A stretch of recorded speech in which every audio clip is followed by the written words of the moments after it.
Playing 11 में लौटेगा DC का champion खिलाड़ी। प्लेऑफ पर मुहर लगाने के लिए आरसीबी के खिलाफ डीसी की विध्वंसक प्लेइंग 11 खेलने को है तैयार।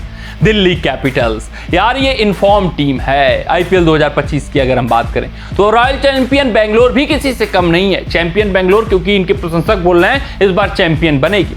लेकिन अगर हम दिल्ली कैपिटल्स की प्लेइंग 11 की बात करें तो कुछ मुकाबलों से वो अपनी सबसे खूंखार प्लेइंग 11 नहीं खिला रहे, मतलब सबसे बेस्ट प्लेइंग 11 नहीं खिला रहे और शुरुआती मुकाबलों से भी ये बेस्ट प्लेइंग 11 अभी तक नहीं उतार पाए क्योंकि कुछ उनके जो महत्वपूर्ण खिलाड़ी हैं जिनको ऑक्शन टेबल पर इन्होंने रख रखा था भाई साहब वो फिट नहीं है। तो आखिरकार कौन सा चैंपियन खिलाड़ी यहां पर वापसी करता हुआ इस मुकाबले में दिख रहा है, क्योंकि ये मुकाबला बहुत दिलचस्प है।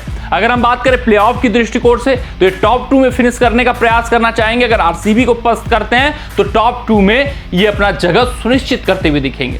वहीं अगर हम बात करें एक और रिवेंज वाले एंगल से तो भाई साहब जब ये दिल्ली कैपिटल्स गई थी आरसीबी के मैदान पर खेलने तो केएल राहुल का अनोखा सेलिब्रेशन देखने को मिला था। ऐसा बताया था कि भाई साहब यही मेरा मैदान है, क्योंकि वहां के लोकल बॉय थे, रॉयल चैलेंजर्स बेंगलोर नहीं, सॉरी मैं बात करूं केएल राहुल। तो भाई साहब दिल्ली कैपिटल से जहां अरुण जेटली मैदान है यहाँ के लोकल बॉय विराट कोहली हैं। रिवेंज टिट फॉर टैट करने का प्रयास करेंगे तो उस दृष्टिकोण से भी दिल्ली कैपिटल्स हर एक प्रयास करेगा कि भाई साहब आरसीबी को वापसी न करने दें, आरसीबी को पस्त करें और मुकाबला अपने नाम करें, क्योंकि टिट फॉर टैट बहुत खतरनाक होता है, मनोबल गिरा देता है और विराट कोहली बदला लेना जानते हैं। तो बखूबी पूरा एक सिनेमा तैयार है। दिल्ली कैपिटल्स अपने सबसे मजबूत प्लेइंग 12 को खिलाने के लिए प्रयास करने वाला है और उनका चैंपियन खिलाड़ी भी वापसी करता हुआ इस मुकाबले में दिखने वाला है। तो क्या कुछ होगा दिल्ली कैपिटल्स का सबसे मजबूत प्लेइंग 12, आइए देख लेते हैं, समझ लेते हैं और परख लेते हैं। अगर हम बात करें ओपनिंग बल्लेबाजी की तो ओपनिंग बल्लेबाजी अभी तक करुण नायर और शेख पुरेल कुछ मुकाबलों से कर रहे थे, लेकिन ये कर क्यों रहे थे? क्योंकि इनका बेहतरीन खिलाड़ी, इनका उपकप्तान चोटिल हो चुका था। नाम है उनका फाफ डु प्लेसिस। हाँ, फाफ डु प्लेसिस चोटिल थे जिस वजह से ये तीन ही विदेशी खिलाड़ी को लेकर खेल रहे थे। तो आप समझ सकते हैं कितनी वेल बैलेंस टीम थी कि ये फाफ डु प्लेसिस का जगह नहीं खाना चाहते थे, सिर्फ और सिर्फ तीन विदेशी खिलाड़ियों के साथ ही ये काम चला रहे थे। यानी कि फाफ डु प्लेसिस की वापसी मतलब प्लेइंग 11 में उनका जगह सुनिश्चित, इंपैक्ट प्लेयर सब्स्टिट्यूट के रूप में खेलते हुए दिखेंगे।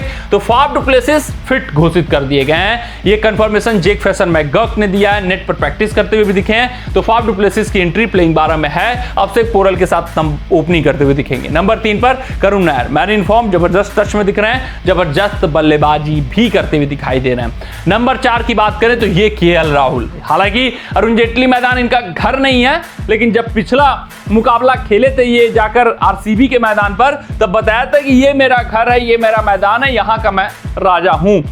केएल राहुल सोचेंगे भाई साहब अब तो अरुण जेटली स्टेडियम है, यहां पर तो विराट कोहली का राज है, विराट कोहली भली बात इसको जानते हैं, तो कोहली भी जवाब देना चाहेंगे। तो राहुल सोचेंगे बेस्ट अपना प्रदर्शन दिया जाए।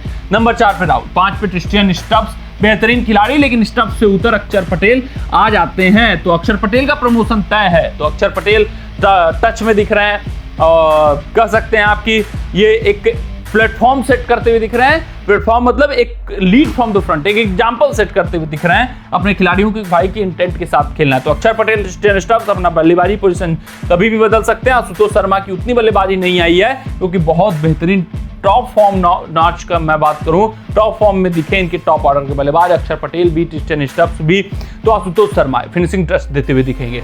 अगर हम गेंदबाजी विभाग की बात करें तो भाई साहब इनके अभी जो बेहतरीन डेथ ओवर्स स्पेशलिस्ट हैं टी नटराजन, ये खेलते हुए नहीं दिख रहे हैं, अभी फिट नहीं है। तो ये अभी भी इनकी मजबूत प्लेइंग 12 नहीं उतरेगी। यानी टी नटराजन अगर फिट हो जाते हैं तो और भी मजबूत हो जाएगी ये दिल्ली कैपिटल्स की टीम।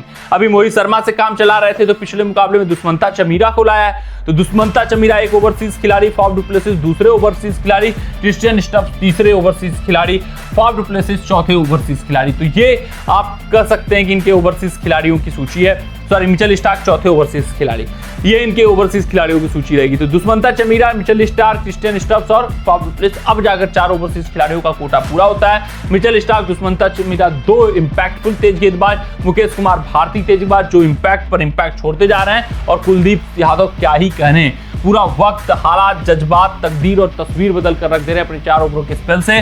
विप्रज निगम ने भी प्रभावित किया है। बल्लेबाजी इनकी खास रहेगी, कुछ ओवर्स की गेंदबाजी भी ये दे सकते हैं। तो ये दिल्ली कैपिटल्स की सबसे मजबूत प्लेइंग 12 टी नटराजन को हटाकर है। जिस दिन टी नटराजन वापसी करेंगे उस दिन आप देखोगे दुष्मंता चमीरा या फिर विप्रज निगम में से एक खिलाड़ी बाहर जाता हुआ दिखेगा तो और भी बेहतरीन ये टीम दिखेगी।